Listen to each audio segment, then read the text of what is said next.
പറയുന്ന പോലെ hi every one welcome back എന്നൊന്നും പറയുന്നില്ല. സോ ഇതൊരു എക്സ്പ്ലനേഷൻ വീഡിയോ ആണ്. അപ്പോൾ ബേസിക്കലി ഞാൻ എക്സ്പ്ലെയിൻ ചെയ്യാൻ പോകണമെന്ന് വെച്ചാൽ അമ്മൂമ്മയുടെ ആ ചെറിയൊരു ഷോട്ട് ഞാൻ എടുത്തിട്ട് ഇങ്ങനെ ഇട്ടിട്ടുണ്ടായിരുന്നു. ബേസിക്കലി ഞാൻ ആ വീഡിയോ എടുത്ത് എപ്പോഴാന്ന് വെച്ചാൽ നമ്മൾ പാക്ക് ചെയ്തുകൊണ്ടിരിക്കുന്ന സമയത്ത് അമ്മൂമ്മ ഇങ്ങനെ എന്നെ വിളിച്ചിട്ടുണ്ടായിരുന്നു. അപ്പം ഞാൻ ജസ്റ്റ് പാക്കിങ്ങിൻ്റെ ഇടയ്ക്ക് അമ്മൂമ്മേനെ എൻ്റെ വീഡിയോ ഷോട്ടിലേക്ക് കയറ്റാം എന്നുള്ള രീതിയിലാണ് എടുത്തത്. പക്ഷേ അമ്മൂമ്മ വിളിച്ചപ്പോഴും പിന്നെ എപ്പോഴും പറയുന്ന ഒരേ കാര്യം പോലെ വിഷമം പോലെ പറഞ്ഞിട്ടുണ്ടായിരുന്നു. അപ്പോൾ അതുകൊണ്ട് ഞാൻ ആ ഒരു ഷോട്ട് എടുത്തു. അമ്മൂമ്മ എനിക്ക് ആരുമില്ല, എന്നെ ആരുമില്ല എന്നൊക്കെ പറഞ്ഞുകൊണ്ടിരുന്നത് എനിക്കത് കേട്ടപ്പോഴത്തേക്കും വിഷമമായി. കാരണം അമ്മൂമ്മ ആരുമില്ല എന്ന് പറയുന്നത് അപ്പൂപ്പം പോയതുകൊണ്ട് അമ്മൂമ്മയ്ക്ക് കൂട്ടിന് ആരുമില്ല. കാരണം അമ്മൂമ്മയ്ക്ക് ജോലിക്ക് നിൽക്കിയ ആളുണ്ട്. പിന്നെ അമ്മൂമ്മേനെ സിന്ധുമ്മയുടെ വീട്ടിലൊക്കെ കൊണ്ടുപോയി നിർത്താൻ ബുദ്ധിമുട്ടാണ്. കാരണം അമ്മൂമ്മയ്ക്ക് ഈ OCD എന്ന് പറഞ്ഞ സാധനം ഉള്ളതാണ്. അപ്പോൾ അമ്മൂമ്മയ്ക്ക് അമ്മൂമ്മയുടേതായ രീതിയിലൊക്കെ വീട് വൃത്തിയാക്കാൻ ഉള്ള രീതിയിലൊക്കെ ഉണ്ട്. അപ്പോൾ അമ്മു പറഞ്ഞ ആ കാര്യം സത്യമാണ്, അമ്മൂമ്മയ്ക്ക് OCD ഉണ്ട്. പക്ഷേ പ്രശ്നം എന്ന് വെച്ചാൽ ഞാൻ ജനിച്ചു വീണതേ അമ്മൂമ്മയുടെ അടുത്താണ്. അപ്പോൾ അമ്മൂമ്മയ്ക്ക് പണ്ട് തൊട്ടേ ഈ അസുഖം ഉണ്ടായിരുന്നു. എനിക്കതുകൊണ്ട് അത്രയും വലിയ കുഴപ്പമില്ല. അതുമാത്രമല്ല, ഞാൻ ഒരു കെയർ ഹോമിൽ വർക്ക് ചെയ്തപ്പോൾ മറ്റേ സ്പെഷ്യൽ നീഡ്സ് ആയ പ്രായമുള്ള ആൾക്കാരോട് വർക്ക് ചെയ്തതിന് ശേഷം സത്യം പറഞ്ഞാൽ അമ്മൂമ്മയുടെ OCD ഒക്കെ ഒന്നുമല്ല. അവിടെ നിന്ന് പിച്ചും മാന്തും അവിടെ പാമ്പർ മാറ്റവും അതെല്ലാം ചെയ്തിട്ട് വരുമ്പോൾ അമ്മൂമ്മയുടെ ഈ OCD ഒക്കെ എനിക്കൊരു വലിയ കാര്യമായിട്ടേ തോന്നിയിട്ടില്ല. പക്ഷെ ഞാൻ ഉദ്ദേശിച്ചത് അമ്മൂമ്മയ്ക്ക് കൂടെ അപ്പൂപ്പനില്ല എന്ന് അമ്മൂമ്മ പറയുന്നു എന്നാണ് ഞാൻ ഉദ്ദേശിച്ചത്. ഞാൻ ആ വീഡിയോയിൽ സിന്ധുമ്മയുടെ ഫാമിലിയോ എൻ്റെ കസിൻസിനെയോ ഒന്നും പറഞ്ഞിട്ടില്ല. അപ്പോൾ ഞാൻ അത്രേ ഉദ്ദേശിച്ചുള്ളൂ. അത് മൊത്തവും കഥ കറക്കി അത് അവരെ അഗേൻസ്റ്റ് നെഗറ്റീവ് ആക്കി ഞാൻ ആ കമൻറ്റ് സെക്ഷൻ ഓഫ് ചെയ്തതിൻ്റെ കാരണം ഞാൻ പറയാം. കമൻറ്റ് സെക്ഷൻ ഓഫ് ചെയ്തതെന്ന് എന്താണെന്ന് വെച്ചാൽ എനിക്ക് സമയത്ത് ആർക്ക് റിപ്ലൈ കൊടുക്കാൻ പറ്റുന്നില്ല. ബിക്കോസ് ഞാനിവിടെ 100 തിരക്കിലായിരുന്നു. നമുക്കിവിടെ കുക്ക് ചെയ്യാനോ ക്ലീൻ ചെയ്യാനോ ഉള്ള ഒരു സാധനവും നമുക്ക് ആവശ്യമുള്ളതില്ല. ലിയാൻ സ്കൂളിൽ കൊണ്ടുപോകാൻ സ്നാക്സ് ഇല്ലായിരുന്നു. അങ്ങനെ കുറേ കാര്യങ്ങൾ പുറകെ ഞാനിവിടെ 100 കാര്യങ്ങൾ ചെയ്യുന്നതിൻ്റെ ഇടയ്ക്കാണ് ഞാൻ ഈ വീഡിയോ എടുക്കുന്നത്. ഇപ്പോൾ എന്താ മോൾ അവിടെ കിടപ്പുണ്ട്. ലിയാൻ എൻ്റെ ഇടയ്ക്ക് 3-4 അവിടെ വന്ന് അതുകൊണ്ടാണ് ഞാൻ വീഡിയോ പോസ് ചെയ്ത് എടുക്കുന്നത്. അതുമാത്രമല്ല, ഇപ്പോൾ മോള് കരയാണെങ്കിൽ എനിക്കിപ്പോൾ വീണ്ടും വീഡിയോ പോസ് ചെയ്യണം.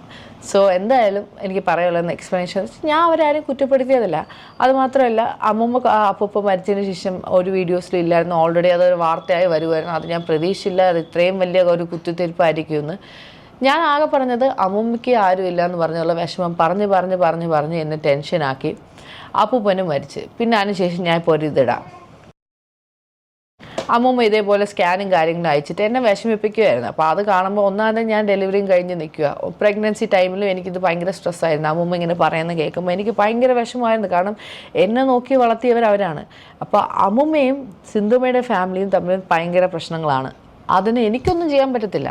അപ്പോൾ അപ്പൂപ്പ മരിക്കുന്നവരെ എനിക്ക് അമ്മൂമ്മയോട് ഇത്രയും ഒരു സിമ്പതിയും കാര്യങ്ങളും കുറവായിരുന്നു. കാരണം ഞാൻ പറയാം, അമ്മൂമ്മ ചുമ്മാ അമ്മൂമ്മ ഞാനും ജോജി ഒരുമിച്ചല്ലോ, എന്തിനാ ചുമ്മാ കിടന്ന് എന്നെ എപ്പോഴും വിളിച്ചുകൊണ്ടിരിക്കുന്നത്. നമ്മൾ എന്തെങ്കിലും ഒരു ബിസിനസ്സും കാര്യങ്ങളും നോക്കട്ടെ. അല്ലെങ്കിൽ നമ്മൾ എൻ്റെ ഞാൻ മെറ്റേണിറ്റി ലീവിലാണ്. അപ്പോൾ ഇത് കഴിയുന്നവരെ ഞാൻ എന്തെങ്കിലും കാര്യങ്ങൾ നോക്കട്ടെ. അല്ലെങ്കിൽ ഒരു കാര്യം ചെയ്യാം, നമുക്ക് അവിടെ ഒരു ഹോം നേഴ്സിനെ സെറ്റ് ചെയ്യാം, വൃത്തിയാക്കാൻ ഒരാളെ സെറ്റ് ചെയ്യാം. അപ്പോൾ അമ്മൂമ്മയ്ക്ക് അതൊക്കെ ഭയങ്കര ബുദ്ധിമുട്ടാണ്. അമ്മൂമ്മ സത്യം പറയാമല്ലോ, ഞാൻ അമ്മൂമ്മയുടെ കൂടെയാണ് വളർന്നത്. അപ്പോൾ ഈ വീട് തൂക്കുന്നതും തുടയ്ക്കുന്നതും ഈ പാത്രങ്ങൾ എല്ലാ കാര്യവും അമ്മൂമ്മയാണ് ചെയ്തുകൊണ്ടിരുന്നത്. എന്നെ അടുക്കള എനിക്ക് ആഹാരം വെക്കാൻ അറിയത്തില്ല. നിങ്ങൾ എൻ്റെ വ്ളോഗ്സ് കണ്ടു കാണും. എല്ലാ വീഡിയോയിലും യോജിയ ഫുഡ് വയ്ക്കുന്നത് എന്നെ അവരതുപോലെ പൊന്നുപോലെ നോക്കി. ഇപ്പോൾ സിന്ധുമ്മയുടെ ഫാമിലിയിലും എൻ്റെ കസിൻസിനെ ഒന്നും അമ്മൂമ്മ അങ്ങനെ നോക്കിയിട്ടില്ല. എന്നെ നോക്കിയിട്ടുള്ളൂ. ബിക്കോസ് എൻ്റെ അമ്മ എന്നെ നോക്കിയിട്ടില്ല. അപ്പോൾ ആഹാന വ്ളോഗിൽ എൻ്റെ അമ്മേനെ കുറിച്ച് പൊക്കി എനിക്കൊന്നും അറിഞ്ഞൂടാ. അവരോട് അങ്ങനെയാണ് പെരുമാറിയത്. ബിക്കോസ് അവർ ഫേമസ് ആണ്. അതുകൊണ്ട് അവരോട് അങ്ങനെയാണ് പെരുമാറുന്നത്. കുഞ്ഞിലേ തൊട്ടേ നമ്മൾ എവിടെയെങ്കിലും പോയിട്ടുണ്ടെങ്കിൽ അമ്മൂന് മാത്രമേ ഫേവർ ചെയ്യത്തുണ്ടായിരുന്നുള്ളൂ. എന്നെ ഒരു കാര്യത്തിന് എന്നെ പട്ടിയെ പോലെയാണ് നോക്കിയത്. ഞാൻ എല്ലായിടത്തും എൻ്റെ അമ്മ എന്നെയും കൊണ്ടുപോകാമോ എന്ന് പറഞ്ഞ് കരഞ്ഞ കുട്ടിയാണ് ഞാൻ. എനിക്കറിഞ്ഞൂടെ, എൻ്റെ കാര്യം പോലെ അല്ലല്ലോ അവ ബാക്കിയുള്ളവരോട് പെരുമാറുന്നത്.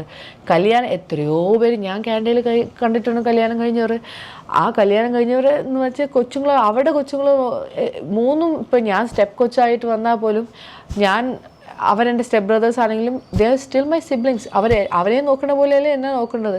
എന്നോട് പറഞ്ഞിട്ടുണ്ട്, ആരെങ്കിലും ചോദിക്കുകയാണെങ്കിൽ ഞാൻ ബാംഗ്ലൂർ എൻ്റെ അമ്മേനെ വിസിറ്റ് ചെയ്യാൻ പോയപ്പോൾ പറഞ്ഞു, ആരെങ്കിലും ചോദിക്കുകയാണെങ്കിൽ നീ പറയണേ നീ ഒരു ചേച്ചിയുടെ മോളാണെന്ന്, എൻ്റെ മോളാണെന്നൊന്നും പറയല്ലേ, ആർക്കും അറിയത്തില്ല ഞാൻ സെക്കൻഡ് മാരേജ് ആണെന്ന്. ഇങ്ങനെയൊക്കെ ഒരു സ്വന്തം മോളുടെ മുഖത്ത് നോക്കി പറഞ്ഞ ഒരു സ്ത്രീയാണ് അത്. ഓക്കെ, അവിടെയും ചാറ്റ് പ്രൂഫ് എൻ്റെ കയ്യിലുണ്ട്. ഞാൻ എൻ്റെ ഡെലിവറിയുടെ അന്ന് പോലും എന്നോട് പറഞ്ഞ്, നീ ഈ വീട്ടിൽ വന്ന് നിന്നാൽ നീ നശിച്ചു പോവും, ഈ ശപിച്ച വീട്ടിൽ വന്ന് നിന്നാൽ നീ നശിച്ചു പോവും, നിനക്കൊന്നും കിട്ടാൻ പാടില്ല, നിനക്ക് കിട്ടുന്ന നമുക്ക് എന്തെങ്കിലും കിട്ടാനുണ്ടെങ്കിൽ അതെല്ലാം ആ എല്ലാ സാധനവും അത് നീ എല്ലാവരോടും ഷെയർ. എനിക്കൊരു കല്യാണം പോലും ഇല്ലായിരുന്നു. എൻ്റെ ഇരുന്ന സ്വർണ്ണമെല്ലാം എൻ്റെ അമ്മ വിറ്റ് അത് കാശാക്കിയിട്ട് അവസാനം എൻ്റെ പേരിൽ ഒരു 6 ലക്ഷം ഉണ്ടായിരുന്ന പോലും അന്ന് വന്ന് പകുതി എടുത്തുകൊണ്ട് പോയി. എൻ്റെ അമ്മ എന്തിനാ എന്നെ കൊണ്ട് കുടിപ്പിച്ചതെന്ന് ചോദിച്ചാൽ എനിക്കറിഞ്ഞൂടാ. അതേപോലെ ഇഷ്ടംപോലെ എൻ്റെ സ്വർണ്ണങ്ങളെല്ലാം അവർ വിറ്റ്. എന്നിട്ട് ഞാൻ ഒന്നും മിണ്ടിയിട്ടില്ല. കഴിഞ്ഞ പ്രാവശ്യം ഞാൻ മോശിയുടെ കല്യാണത്തിൽ വന്നപ്പോൾ എനിക്കിടാൻ ഒരു സ്വർണ്ണം പോലും ഇല്ല. ഞാനിപ്പോൾ നിങ്ങളോട് കള്ളം പറയേണ്ട ആവശ്യമില്ല. ഈ കമ്മലുണ്ടോ, ഇത് ഗോൾഡ് പോലും അല്ല. എൻ്റെ കാതൊന്നും അത് വീണ് ക്യാൻഡേ പോയി 2024 ഊരി വീണതാണ്. എനിക്ക് കാത് ഇടാൻ പോലും ഒരു കമ്മൽ പോലും മേടിക്കാനുള്ള സമയമില്ലായിരുന്നു, സാഹചര്യം. ഇത് ഏതൊരു ഡൂക്ലി കമ്മലാണ്, അത് അടയാതിരിക്കാൻ വേണ്ടി മാത്രമേ ഞാൻ ഇട്ടേക്കുന്നത്. അപ്പോൾ എൻ്റെ അമ്മേനെ അത്രയും പൊക്കി പറഞ്ഞതിന് എനിക്ക് പറയാനുണ്ടല്ലോ. എൻ്റെ എല്ലാ മെസ്സേജ് ചാറ്റും ഉണ്ട്. അപ്പോൾ എനിക്ക് ഇതൊന്നും പബ്ലിക്ലി ഇടാൻ താല്പര്യമില്ല. പക്ഷെ ഇത്രയും പൊക്കി പറയുമ്പോൾ നമ്മളും പറയണ്ടേ. ഞാൻ